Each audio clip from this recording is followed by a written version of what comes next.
মঙ্গলবার বিটিএস সদস্যরা RM, Jin, Suga, J-Hope, Jimin, V and Jungkook White হাউসের Asian বিরোধী ঘৃণা অপরাধ, এশিয়ান অন্তর্ভুক্তি এবং বৈচিত্র্য নিয়ে কথা বলেছেন।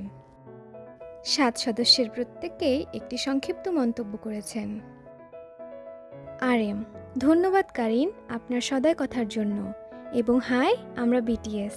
এশিয়ান বিরোধী ঘৃণা অপরাধ, এশীয় অন্তর্ভুক্তি এবং বৈচিত্র্যের গুরুত্বপূর্ণ ইস্যু নিয়ে আলোচনার জন্য আজ হোয়াইট হাউসে আমন্ত্রিত হওয়া খুবই সম্মানের।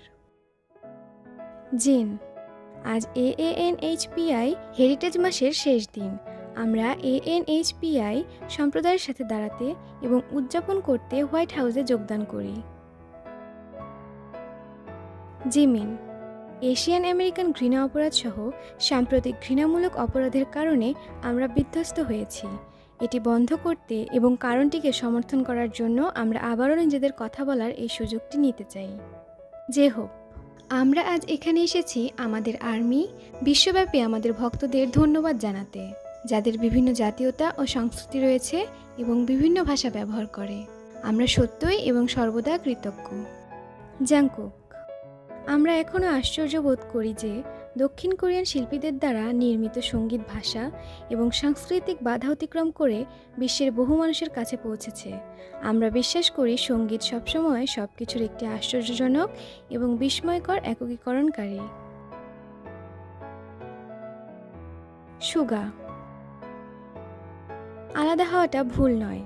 আমি মনে করি সমতা তখনই শুরু হয় যখন আমরা আমাদের নিজেদের মতভেদগুলো খুলে বলি এবং আলিঙ্গন করি। ভি: প্রত্যেকেরই নিজস্ব ইতিহাস রয়েছে। আমরা আশা করি আজ একজন মূল্যবান ব্যক্তি হিসেবে সবাইকে সম্মান ও বোঝার জন্য এক ধাপ এগিয়ে। আরএম: এবং সবশেষে আমরা রাষ্ট্রপতি বাইডেন এবং হোয়াইট হাউসকে ধন্যবাদ জানাই গুরুত্বপূর্ণ কারণগুলি সম্পর্কে কথা বলার জন্য। শিল্পী হিসেবে আমরা কি করতে পারি তা মনে করিয়ে দেওয়ার জন্য এই গুরুত্বপূর্ণ সুযোগ দেওয়ার জন্য। আবার আপনাকে অনেক ধন্যবাদ। দলটি কোনো প্রশ্ন নেয়নি এবং উপস্থাপনা শুরু হওয়ার প্রায় 10 মিনিট পরে ব্রিফিং রুম ছেড়ে চলে যায়।